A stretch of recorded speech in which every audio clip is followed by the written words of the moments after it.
우리가 지금까지 로마서를 살펴보면서 로마서의 구조를 조금 이해해 본다면 로마서 11장까지는 하나님의 진리에 관한 이야기입니다. 우리가 어떻게 구원을 받았는지, 구원의 내용이 무엇인지, 성령을 받았다라는 것이 무엇인지, 칭의가 무엇인지에 대한 구원에 대한 진리, 그것을 우리에게 이야기해 주고 있습니다. 그래서 11장까지 길게 아주 로마서는 정확하고 무오한 하나님의 말씀일 뿐만 아니라 아주 논리적인 바울을 통해서 우리에게 전해진 구원의 진리에 대한 이야기입니다. 그렇게 11장까지 구원이 무엇인가, 어떻게 하면 구원을 받는가, 의롭게 된다는 것이 무엇인가에 대하여 이야기를 하고 11장을 마치면서 바울은 견딜 수 없는 하나님을 향한 이 찬양의 마음 때문에 찬양이 터져 나오는 것을 보게 됩니다. 그래서 하나님을 섬긴다 하는 것은 하나님의 진리를 제대로 아는 것이 가장 첫 번째입니다. 그냥 은혜 받았다 이게 중요한 것이 아니라 하나님을 찬양한다 이것이 아니라 도대체 내가 받은 은혜의 내용이 무엇인가 하는 것을 정확하게 아는 것이 중요하고, 그래서 나의 생각이 진리로 가득 채워지는 것이 중요하고, 그 진리가 내 마음을 움직여서 하나님을 찬양하게 만드는 것, 이것이 참으로 중요합니다. 그러나 정말 중요한 것은 로마서 11장까지 하나님에 대한 진리를 알고 하나님을 향한 찬양을 한다 할지라도 12장으로 넘어가지 않으면 제대로 된 그리스도인이 아닌 것입니다. 진리가 내 머리에 가득하고 하나님을 향한 찬양이 내 마음에 가득하다 할지라도 내 의지를 움직여서 하나님이 말씀하신 그 진리가 나로 하나님 앞에서 그리고 세상 앞에서 살지 못하게 한다면 아무것도 아닌 것입니다. 그래서 사도 바울을 통하여서 하나님께서는 12장 1절을 시작하면서 그러므로라고 이야기합니다. 이 그러므로라는 것은 1장부터 11장까지 전체를 다 받고 있는 것입니다. 내가 너희에게 전한 이 복음과 이 칭의의 말씀과 이 모든 진리 그리고 하나님을 향한 찬양, 이 모든 것을 알았다면 그러므로라고 이야기하면서 이제 실질적으로 그리스도인들이 어떻게 살아야지 되는가에 대한 이야기를 우리에게 들려주고 있는데, 그 첫 번째는 하나님을 향한 우리의 변화된 삶을 요구하는데 그것은 하나님께 드린다라는 것입니다. 1절 한번 읽어볼까요? 자, 1절 읽습니다. 시작.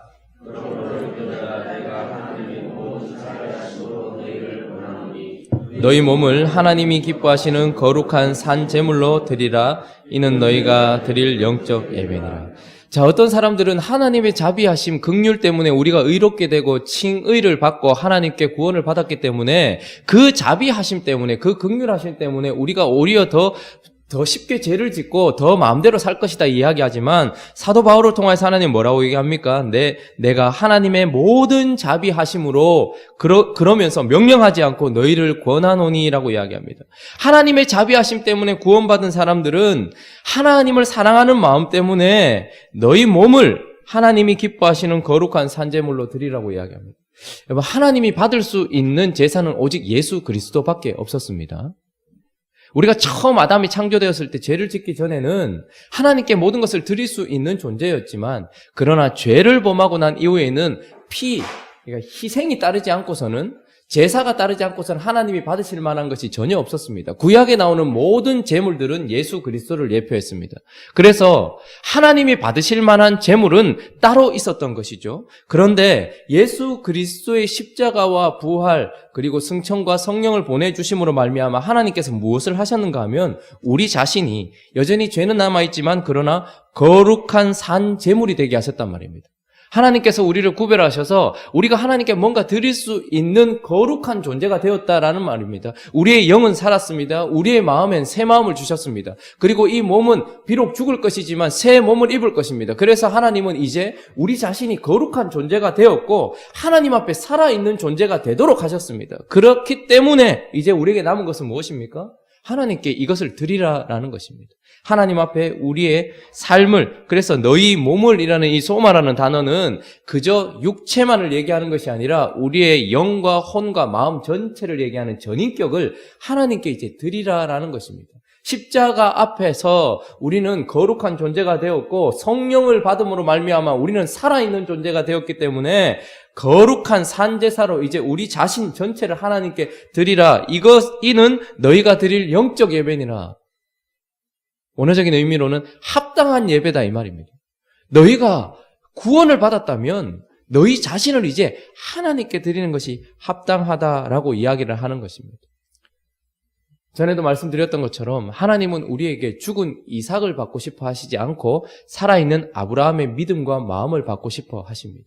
아브라함의 삶 전체를 받고 싶어 하십니다. 그러므로 하나님이 우리를 구원하셨고 우리는 하나님 앞에 의로운 존재가 되었기 때문에 우리가 알고 있는 진리와 하나님을 향한 사랑이 이제 우리 자신을 하나님께 드려야 된다라고 이야기를 하고 있습니다. 또 하나는 2절을 통해서 우리에게 말씀하시는데 계속해서 변화를 받아야 된다라고 이야기를 하고 있습니다. 2절 한번 읽어볼까요? 자, 시작.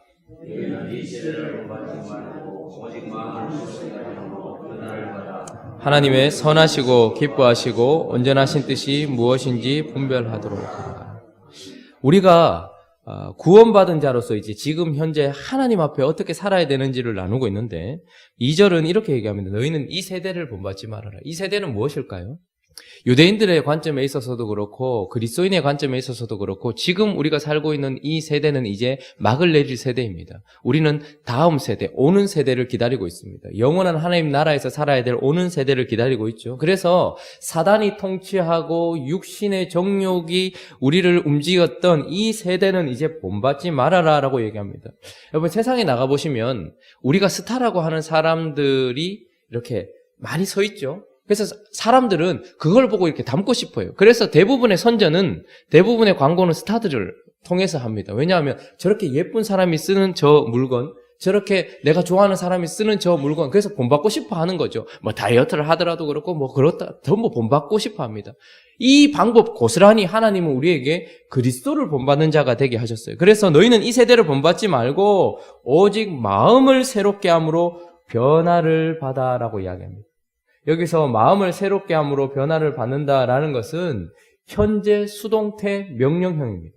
그러니까 마음을 새롭게 한다는 것은 우리의 내면을 얘기하는 것입니다. 우리의 속사람을 얘기하는 것입니다. 이 세상에 구원받지 못한 사람은 겉사람밖에 없습니다. 그러나 이 세상에 썩어질 겉사람만 가지고 있는 사람이 아니라 이제 구원받은 사람은 속에 하나님의 생명이 들어와 있단 말입니다. 예수 그리스도께서 그냥 내 마음에 찾아오신 정도가 아니라 예수 그리스도의 생명이 내 안에 있단 말입니다. 그래서 마음을 새롭게 함으로, 이 새롭게 함은 어떻게 되어지는 것입니까?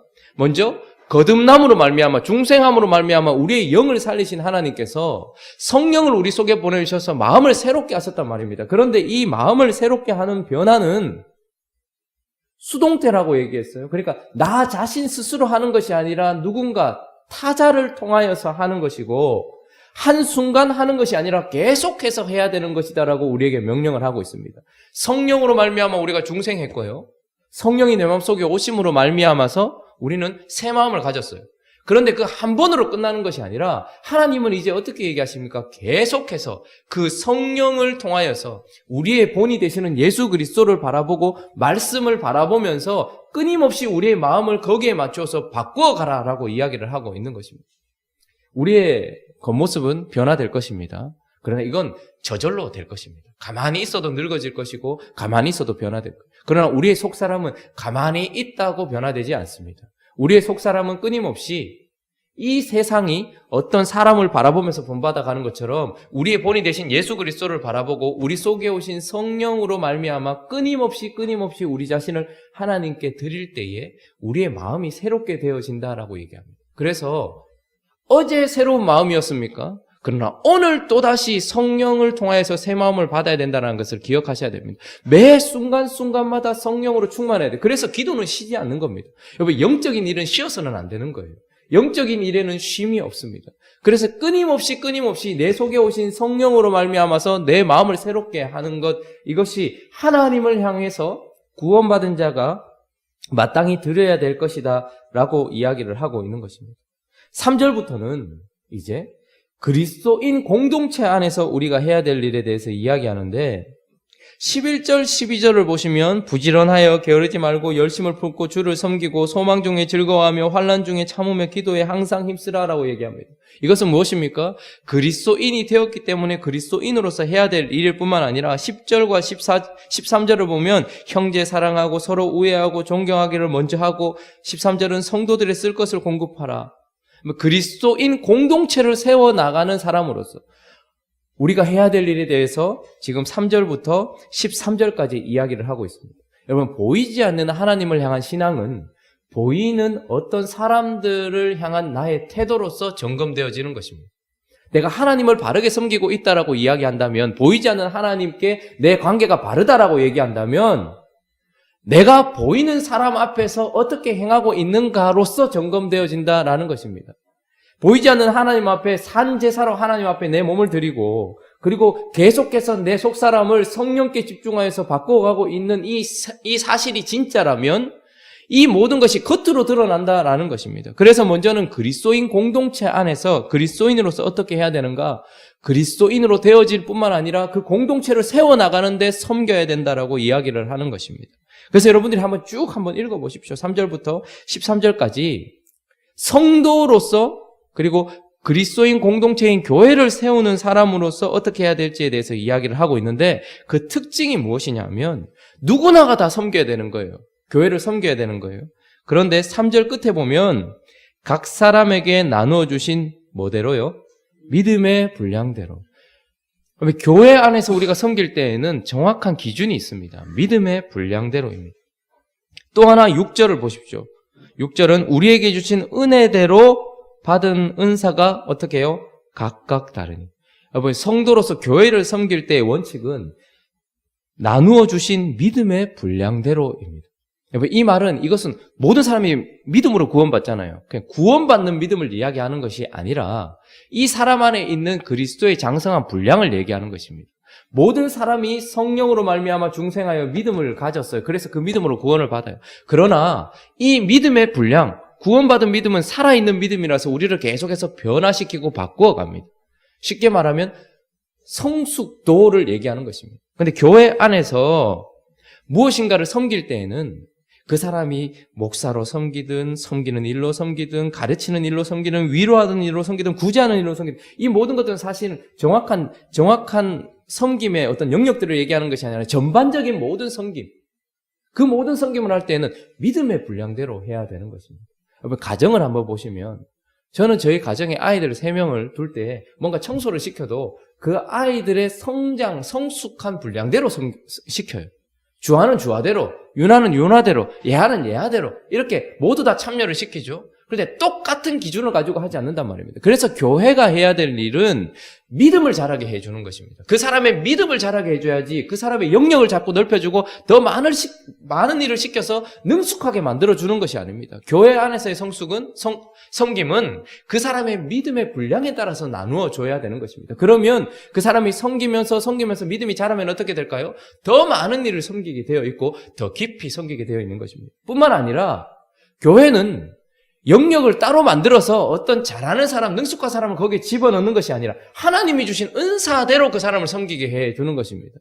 가르치는 사람에게는 가르치는 은사를 하나님께 주셨고 그 은사를 보고서 교회는 그것을 가르치도록 해줘야 되는 것이고, 구제하는 사람, 위로하는 사람, 이 모든 것들을 다 각각 받은 은사대로 섬기게 하는 것입니다. 그래서 교회 안에서 섬길 때에는 부족함도 없고 연약함도 없는 것이에요. 잘하고 못하고 있는 것이 아니라 하나님이 주신 은사대로 섬기고 있느냐, 이게 중요한 것입니다. 저 교회가 얼마나 세련되고 잘했느냐, 이게 중요한 것이 아니라 저 교회 성도들에게 주신 은사가 무엇이고 그 은사대로 지금 섬기고 있느냐 그렇지 않느냐, 이것이 중요한 것입니다. 그래서 하나님 앞에서 구원받은 사람은 하나님 앞에 드릴 모습이 있고, 그리고 교회 성도로서 드려야 될 모습이 있다라고 우리에게 이야기해주고, 14절부터 마지막 21절까지는 세상에서 우리가 섬겨야 될 모습도 있다라는 거예요.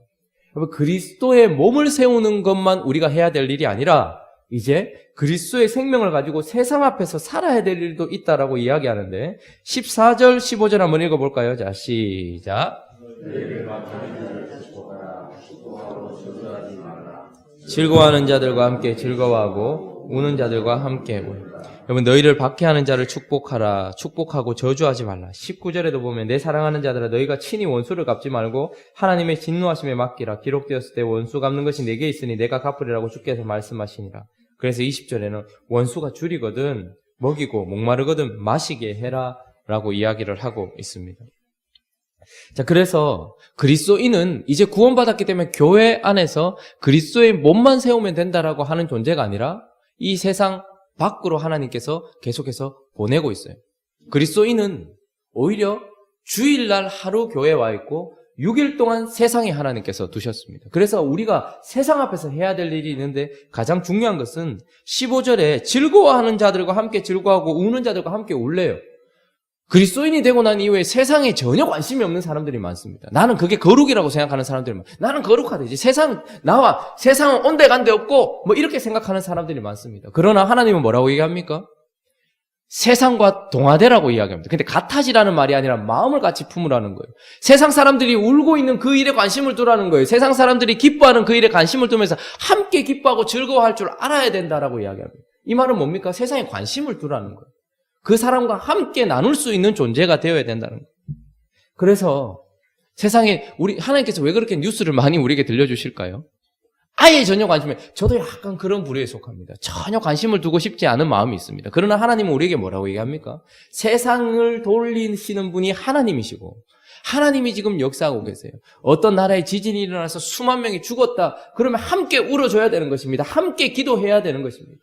어떤 나라에 좋은 일이 있어서 공산국가가 무너지고 혹은 독재 정권이 무너져서 그 나라에 자유가 왔다. 그러면 이제 그 자유로 함께 기뻐해 줘야 되는 거예요. 그리고 그 자유가 혹시 방종으로 넘어가지 않도록 그렇게 함께 해줘야 된다라고 이야기하고 있는 것입니다.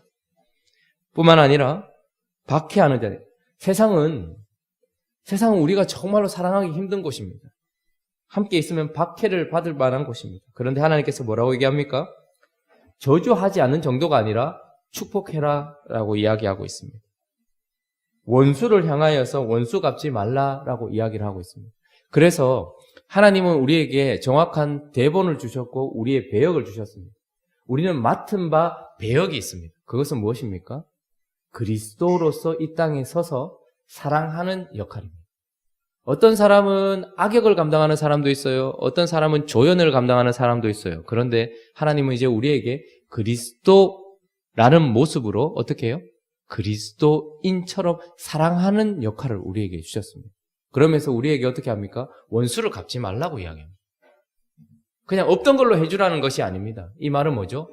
우리를 박해하고 우리를 향해서 손가락질하며 우리를 핍박하는 원수들을 어떻게 하라는 거예요? 용서하라는 것입니다. 이 말은 없던 걸로 해주고 묻어두자라는 말이 아니라 하나님께 토스해라는 말입니다. 내가 감당하지 않고 하나님이 감당하시도록 토스해드리고 그래서 거기에 대한 진노는 하나님께 드리고 나는 하나님이 내게 명령하신 사랑만 하는 것 이것이 그리스도인이 세상 속에서 해야 될 일이다라고 이야기합니다. 여러분 세상은 무엇을 조장합니까? 자기의 권리를 조장합니다. 소비자로서의 권리, 국민으로서의 권리, 그리고 무엇인가로서의 권리, 직원으로서의 권리 이런 것들을 주장합니다. 여러분 나쁜 것 아닙니다. 그 법안에서 우리가 모든 걸 누릴 수 있습니다. 근데 하나님은 그보다 한 차원 높은 차원에서 하나님은 그리스도인으로서 그런 권리를 주장하지 말고 주님 앞에 드려야 될 책임을 다하라고 이야기합니다. 하나님은 우리가 박해를 받을 때에 왜 나를 이렇게 박해합니까? 라고 내 권리를 주장하라고 얘기하지 않고 어떻게 얘기합니까? 용납하라고 이야기합니다. 그리고 용서하라고 이야기합니다. 그리고 사랑하라고 이야기합니다. 대신에 하나님이 어떻게 하시겠다는 거예요? 내가 받은 고스란히 그것을 갚아주겠다라고 이야기를 하고 있는 것이죠. 세상 속에서 우리가 해야 될 원리들도 이야기해주고 있습니다. 이제 앞으로 우리가 내일도 계속해서 살펴보겠지만 하나님을 아는 진리는 우리의 마음만 채우고 찬양으로만 끝나지 않고 우리의 삶으로 나타나야 합니다. 그래서 하나님께 마땅히 드려야 될 모습이 있고 그리고 보이는 사람들, 특별히 공동체 안에서 그리스도인 공동체인 교회 안에서 우리가 해야 될 일이 있고 세상 속에서 우리가 해야 될 일이 있다라고 이야기를 하고 있습니다. 진리가 우리를 움직이지 못한다면 그 진리는 아무것도 아닌 것이죠. 그러므로 오늘 이 아침에 하나님께서 나를 구원하신 구원받은 자답게 하나님 앞에서 예배하는 삶을 살 뿐만 아니라 성도들 앞에서 그리고 세상 사람들 앞에서 그리스도로서 있는 하나님이 받으실 만한 예배를 드리며 그리고 성도로서의 삶을 살며 그리고 세상 속에 그리스도로서 서 있는 그런 거룩한 하나님의 백성들이 되시기를 예수 그리스도의 이름으로 축원합니다. 우리 같이 말씀을 생각하시면서 또 각자의 기도 제목들을 가지고 한번 기도하며 나가도록 하겠습니다.